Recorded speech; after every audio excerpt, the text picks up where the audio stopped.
Assalamu alaikum wa rahmatullahi wa barakatuh. I watched several videos of this guy inspiring philosophy, and I remember as I was watching them thinking that this guy was really smart. And this was fair because if you watch his videos when he's talking about philosophy and he's talking about atheism and religion, he is smart. However, recently it seems like this guy is not satisfied with the number of followers, number of subscribers he has. So he decided to appeal to a bigger audience. This is what he tweeted on 19th of January.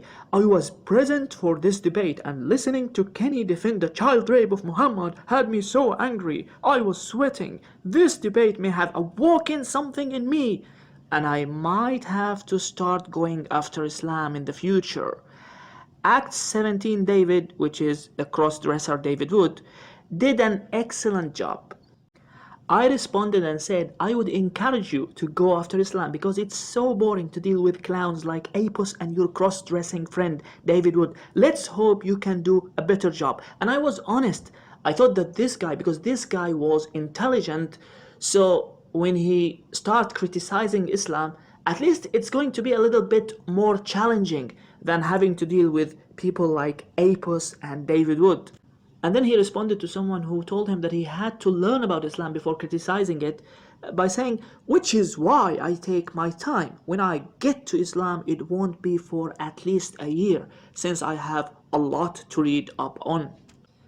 But it seems that he couldn't wait that long, so he uploaded a video a few days ago, and even though that video was not on Islamic topic, it still showed some outstanding ignorance about the most fundamental thing about Islam, as we are going to see in a while.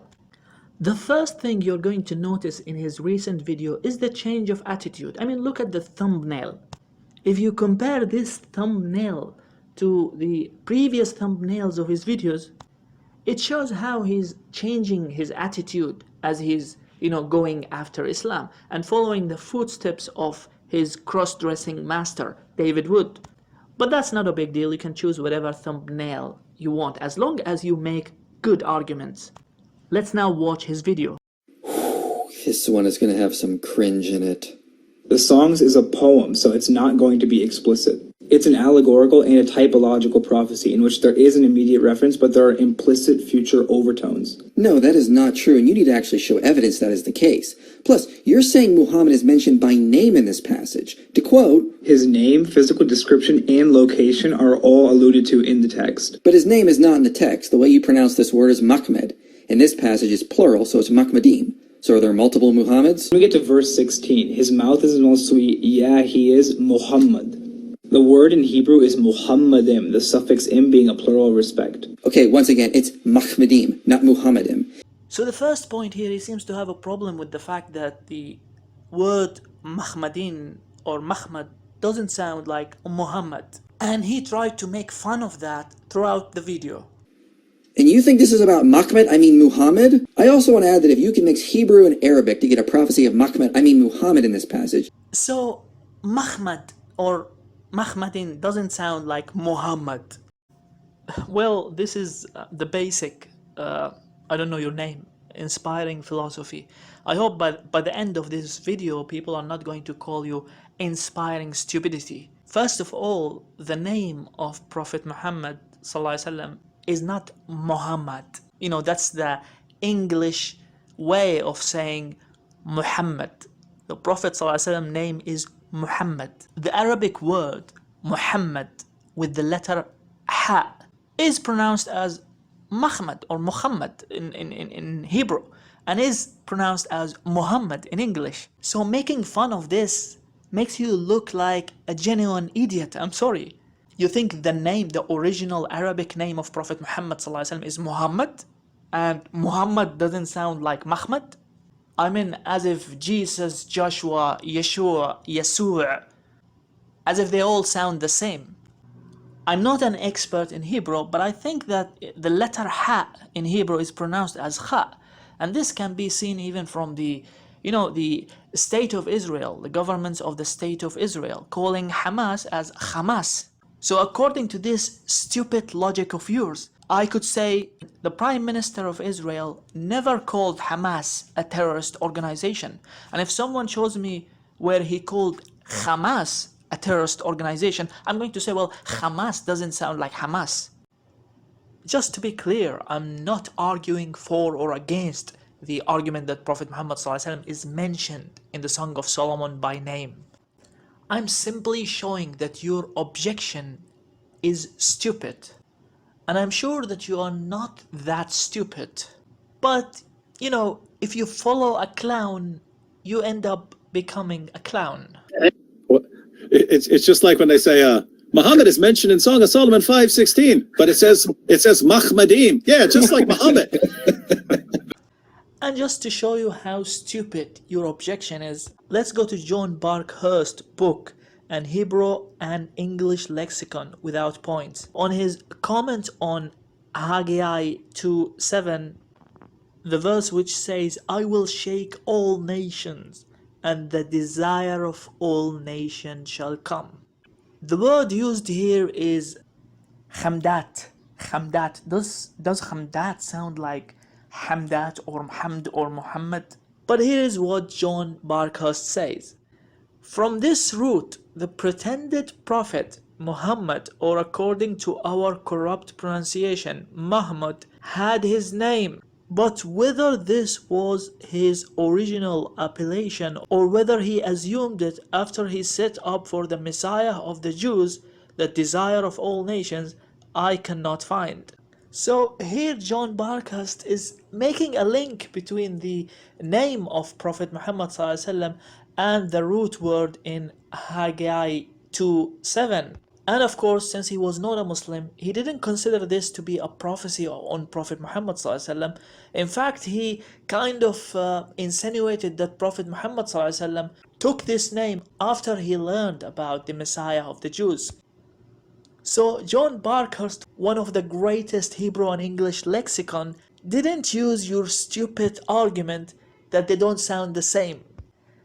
Let's read what Godfrey Higgins, excuse my pronunciation of these names, what did he wrote in his book Apology for Muhammad, again commenting on the same prophecy in Haggai 2:7.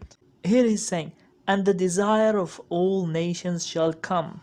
Hamd. From this root, says Barkhurst, the pretended prophet Muhammad or Muhammad had his name. Here Muhammad is expressly foretold by Haggai and by name. There is no interpolation here. There is no evading this clear text and its meaning, as it appeared to the mind of the most unwilling of witnesses, Barkhurst. And again, to clarify, I'm not saying that these scholars argue that Prophet Muhammad ﷺ is prophesied in the Bible. The point is, they don't see a problem with how different the words sound in Hebrew and in Arabic. Let's go to the next point. Multiple Christian commentaries identify this passage with Jesus Christ, and classical Jews interpret this as God's love for Israel. Yes, and those are just as cringeworthy as what you're trying to do. This is a detailed and graphic account of two people engaging in intercourse, including references to mouth practices. For Christians to try to hide this and say it's about Jesus and his love for the church, bleh. Now, I'm not going to waste my time going to the, commentaries on the Bible and showing you how many times they are interpreting this. Let me show you a clip of Michael Brown with the cross-dresser David Wood. Passionate love between a husband and wife is good. I think that's what this is about. It's beautiful love songs, and it talks about the beauty and power of love. Now, the synagogue historically then read this in an allegorical way and said it's the love song between God and Israel. And then the church read it in an allegorical way, saying it's the love song between Christ and the church. But in point of fact, there are no references like this in the New Testament. I mean, Peter gets up and preaches at Pentecost. He's not quoting from Song of Solomon. Paul in the synagogue in Antioch, he's not quoting from... So according to Michael Brown, the synagogue historically read this as the love between God and Israel, and the church historically read this as the love between Christ and the church. In fact, I can't count how many commentaries that I looked into which describe this to be talking about Jesus, to be describing Jesus. Which means that taking this description as metaphorical is supported by many Christian and Jewish scholars. So Muslims who take this as metaphorical has a point. As someone who calls himself inspiring philosophy, you should know that this is not an argument. Let's carry on watching and see what else he has to say. I also want to add that if you can mix Hebrew and Arabic to get a prophecy of Muhammad in this passage, then we need to apply that elsewhere. For example, the Hebrew word for mouse is Akbar. So by your own standard, every time you say Allahu Akbar, are you saying God is a mouse?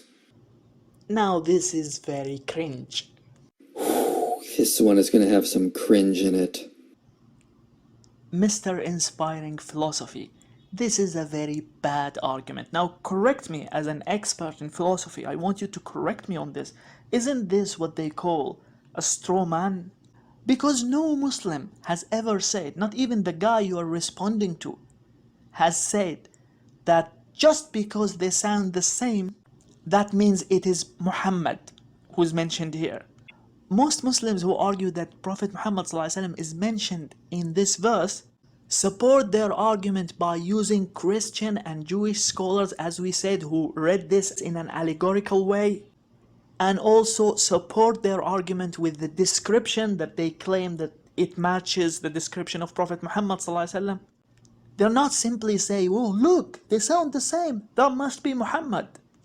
So this analogy that you used is very ridiculous. And I don't want to be unfair to you. I know that this is not your analogy. God is greater. But since Dr. Knight believes that Hebrew and Arabic words that sound alike are really the same word, we can finally understand what Muslims are saying when they shout Allahu Akbar. In Hebrew, the word Akbar means mouse.